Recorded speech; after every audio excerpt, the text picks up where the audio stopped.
سنو FM 89.4 Kashmir net work پر آپ سن رہے ہیں پروگرام باخبر کشمیر سعید الرحمان صدیقی کے ساتھ۔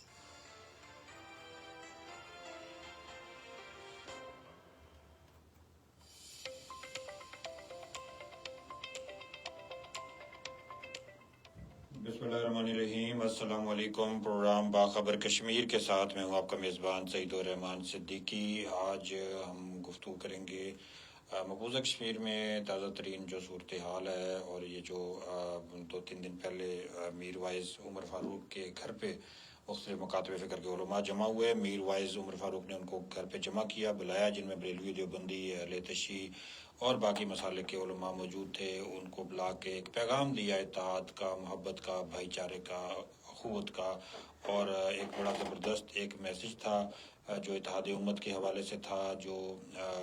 ایک ہونے کے حوالے سے تھا۔ ہم نے کچھ دن پہلے اپنے پروگرامات میں یہ کہا تھا کہ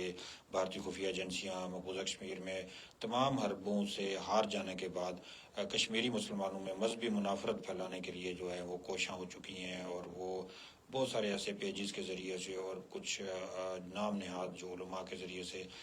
مختلف مسالک پہ جو ہے نا وہ تنقید ہو رہی تھی، ان کو نشانہ بنایا جا رہا تھا۔ اختلافی امور پہ جو ہے نا وہ چیزیں سوشل میڈیا پہ بہت زیادہ وائرل ہو رہی تھی، اور وہ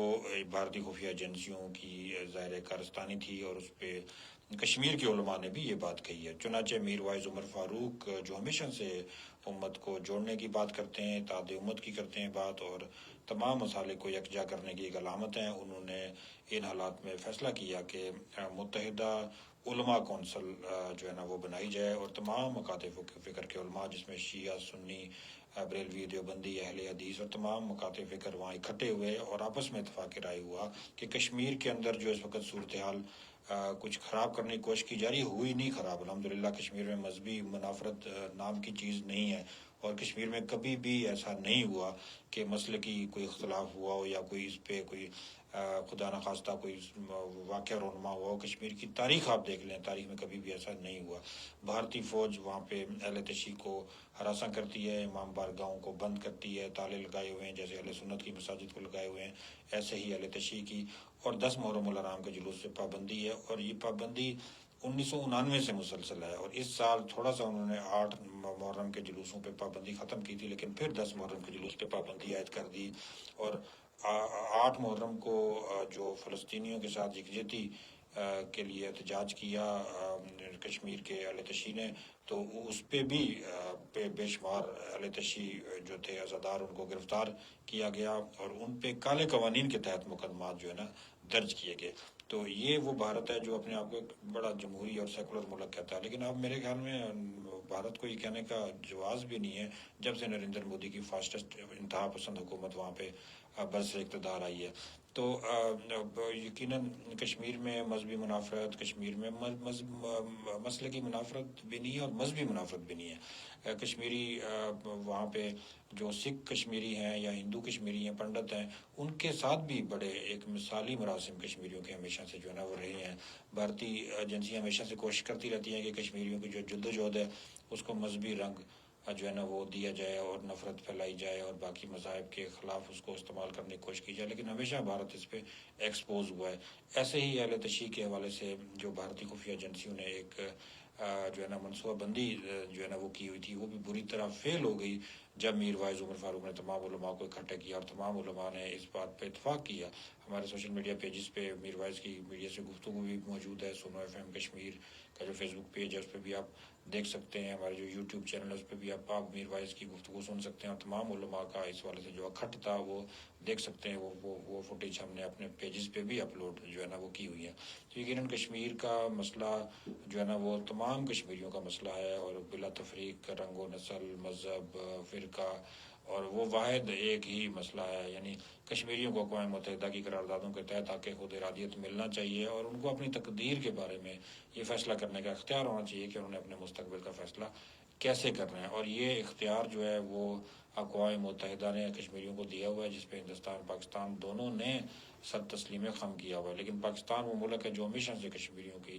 اخلاقی, سیاسی اور سفارتی حمایت بھی کرتا ہے اور کشمیریوں کے ساتھ شانہ بشانہ بھی کھڑا ہے, اور ساتھ ساتھ وہ ہمیشہ سے جو ہے نا کشمیریوں کے حق خود ارادیت کے بھی بات کرتا ہے برملا, اور پاکستان ہمیشہ سے یہ کہتا ہے کشمیریوں کو اختیار ملنا چاہیے. تو بھارت جو ہے نا وہ اس پہ بضد ہے اور اس پہ اٹکا ہوا ہے کہ کشمیریوں کو وہ حق خود ارادیت نہیں دے گا, اور کشمیر اس کا ٹوٹا گیا ہے, کشمیر اس کا حصہ ہے, اور وہ جبر کے ذریعے سے, زور کے ذریعے سے اس پہ اپنے حق ملکیت کا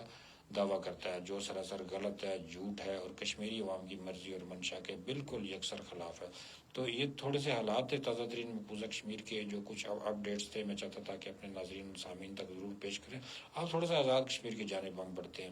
مونسون کا سلسلہ شروع ہو چکا ہے. بارشیں جس شدت سے محکمہ موسمیات نے پیش گوئی کی تھی, گو کہ ابھی تک اس شدت سے نہیں ہوئی, لیکن بہرحال بارشیں شروع ہو چکی ہیں, اور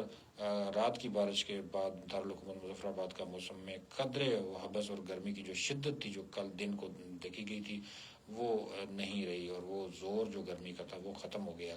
لیکن ساتھ ساتھ الرٹ بھی جاری ہو گیا ہے مونسون کا. آج ہی ایس ڈی ایم اے نے جاری کیا کہ 22 جو ہے نا جولائی سے 27 جولائی تک بارشیں ہوں گی, شدید بارشیں ہوں گی, اور اس پہ انہوں نے دریاؤں, ندی نالوں کے کنارے اور سلائڈ زدہ علاقوں میں رہنے والے لوگوں کو کہا ہے کہ وہ اپنے علاقوں کو خالی کر دیں اور محفوظ مقامات کی جانب منتقل ہو جائیں. لیکن ہم نے پہلے بھی اپنے پروگرام میں اس بات کا ذکر کیا اور آج بھی ذکر کرتے ہیں کہ ایس ڈی ایم میں صرف الرٹس دینے پہ اکتفا جو ہے نا وہ نہ کرے, بلکہ جو مظفر آباد یا آزاد کشمیر کے مختلف علاقوں میں کوئی اتنی بڑی آبادی جو ہے نا وہ نہیں ہے جو ندی نالوں یا دریاؤں کے کنارے رہتی ہے. جو محدود آبادی اس طرح کے علاقوں میں موجود ہے, ظاہر ان سال سے کافی عرصے سے وہ مقیم ہیں, ان کی حفاظت کو یقینی بنانا حکومت کی ذمہ داری ہے, ان کو محفوظ مقام پہ منتقل کرنا حکومت کی ذمہ داری ہے. تو بدقسمتی یہ رہی کہ 8 اکتوبر 2005 کے زلزلے کے بعد جہاں پہ ماسٹر پلان بنا اور یہ چیزیں طے ہو گئی تھی اس وقت حکومتی سطح پہ کہ سلائڈ زدہ علاقوں میں ندی نالوں یا دریاؤں کے کناروں پہ آپ آبادی نہیں کریں گے اور وہاں پہ تعمیرات کی اجازت نہیں ہوگی, لیکن حکومت نے اس پہ عمل درآمد نہیں کروایا, اور اسی طرح بدستور بڑی تیزی کے ساتھ ندی کے نالوں کے کنارے اور دریاؤں کے کنارے اور سلائڈ زدہ علاقوں میں مسلسل جو ہے نا وہ تعمیراتی کام ہوتا رہا, اور اس پہ کسی نے جو ہے نا وہ نوٹس لینے کی کوشش نہیں کی, یا کسی نے بھی حکومتی ادارے نے اس پہ گرفت کرنے کی کوشش نہیں کی. اب جب اتنی زیادہ آبادی بن چکی ہے, ظاہر ہے اس کی ذمہ دار بھی حکومت ہے, اور حکومت ہی کی ذمہ داری ہے کہ اس آبادی کو اگر اس وقت محفوظ نہیں کیا تو آپ محفوظ کرنے کے حوالے سے اقدامات یقیناً اٹھائے جانے چاہیے, تاکہ لوگ یہ جو پریشانی ایک تکلیف ان پہ خدا نخواستہ اگر بارشوں کی صورت میں آتی ہے تو وہ بر وقت اس کے لیے حفاظتی اقدامات انہوں نے اپنائے ہوئے ہوں. تو یہ آزاد کشمیر کی صورتحال تھی جو تازہ ترین میں چاہتا تھا کہ اپنے ناظرین اور سامعین کے سامنے پیش کریں. تو ساتھ ساتھ مقبوضہ کشمیر کے حالات و واقعات کا بھی ہم نے آپ سے ذکر کیا. تو بجلی کی لوڈ شیڈنگ کے حوالے سے بھی کافی زیادہ شکایات آ رہی ہیں اور لوگ احتجاج کر رہے ہیں. کل پٹیکا میں بھی بڑا زبردست احتجاج ہوا, لوگوں نے سڑک بلاک کی اور وہ یہی مطالبہ کرتے کہ بار بار جو لوڈ شیڈنگ ہو رہی ہے وہ ناقابل برداشت ہو چکی ہے, اور رات گئے تک احتجاج رہا, روڈ بلاک رہی, انتظامیہ نے مذاکرات بھی کیے, اور بالآخر اس پہ اتفاق ہوا کہ لوگوں کی مطالبہ بالکل جائز ہے اور لوڈ شیڈنگ وہاں سے نہیں کی جائے گی, اور آج سنا ہے کہ کوئی ایس ٹی او کو بھی وہاں سے تبدیل کر لیا گیا ہے. تو لوڈ شیڈنگ ظاہر ہے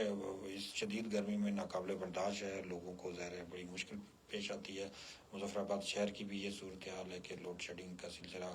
جو ہے نا وہ اس گرمی میں کم از کم دیکھنا چاہیے محکمہ برقیات کو کہ لوگوں کے لیے مشکل ہو جاتا ہے, اور کافی زیادہ جو ہے نا شدت کی گرمی ہے ان دنوں میں, بلکہ رات کو بھی جو ہے نا گرمی ہوتی ہے. تو لوڈ شیڈنگ پہ قابو پانا محکمہ برقیات کی ذمہ داری ہے, اور لوگ جو اس حوالے سے مطالبہ کر رہے ہیں بالکل جائز اور مبنی بر حق ہے, اور لوگوں کی بات حکومت کو جو ہے نا سننی چاہیے. اب تو بجلی بھی سستی ہو گئی ہے, اور اس حوالے سے باضابطہ بلات بھی آنا جو ہے نا وہ شروع ہو گئے. تو اس سارے سلسلے میں جو ہے نا وہ لوگوں تک بر وقت اور بلا تعطل اور سستی بجلی فراہم کرنا یقین حکومت کا ایک کریڈٹ ہے. لیکن یہ جو میں نے جو بلا تعطل استعمال کیا, شاید یہ میرا نہیں خیال کہ ایسا ہے, بلکہ بجلی کی لوڈ شیڈنگ جو ہے نا وہ عوام کے لیے پریشانی کا باعث بنی ہوئی ہے, اور یہ پریشانی حکومت ہی ختم جو ہے نا وہ کر سکتی ہے. تو ہمارے پروگرام کا سلسلہ جاری ہے, صبح سے لے کے شام تک ہمارے پروگرامات چلتے ہیں. اس کے بعد ہم سونا ایف ایم 89.4 اسلام آباد ہمارا کنیکٹ ہو جاتا ہے. اس کی نشریات 24 گھنٹے آپ سونا ایف ایم 89.4 مظفر آباد کی فریکوینسی پہ سن سکتے ہیں, دیکھ سکتے ہیں ہمیں ہمارے سوشل میڈیا پیجز پہ بھی. اور ضرور اپنی رائے کا اظہار کیا کیجیے. میں اکثر پروگرامات میں یہ کہتا ہوں کہ آپ کی رائے ہمارے لیے بڑی قیمتی ہوتی ہے, اور اس سے ہم اپنا پروگرام بہتر بنانے کے حوالے سے جو ہے نا وہ منصوبہ بندی کرتے ہیں. تو آپ کے میسیجز, آپ کی جو ہے نا ٹیلی فون کالز جو آتی ہیں اس کے ذریعے سے ہمیں کافی جو ہے نا وہ رہنمائی حاصل ہوتی ہے. تو سوشل میڈیا پیج پہ ہمارا وقت بڑا مختصر ہوتا ہے, تو میں اجازت چاہتا ہوں آپ سے. تو ریڈیو پہ سونا ایف 89.4 سنتے رہیے گا اور اپنی رائے کا بھی اظہار کیجیے گا.